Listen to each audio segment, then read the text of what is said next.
बंगाल के कांग्रेस प्रवक्ता सौम्य आइच ने बीजेपी पर जनता को धोखा देने का आरोप लगाया है। जिन राज्यों में बीजेपी की सरकार, वहां महिलाओं को कितने रुपए प्रति महीने मिल रहे हैं, पहले यह बताएं कांग्रेस का सवाल।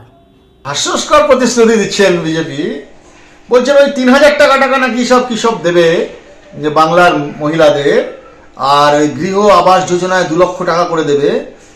আরে যেটা যদি নাই দিতে হয় একটু বেশি করে বলছেন আর কি।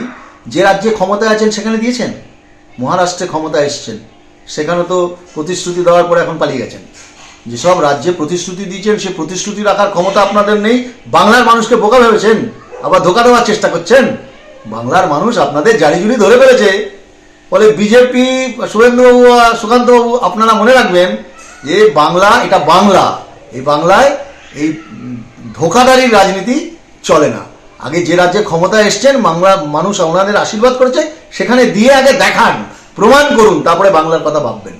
खबर स्पष्टता के साथ जानने के लिए बने रहिए स्पष्टता न्यूज चैनल पर, और स्पष्टता न्यूज चैनल को लाइक, कमेंट और सब्सक्राइब अवश्य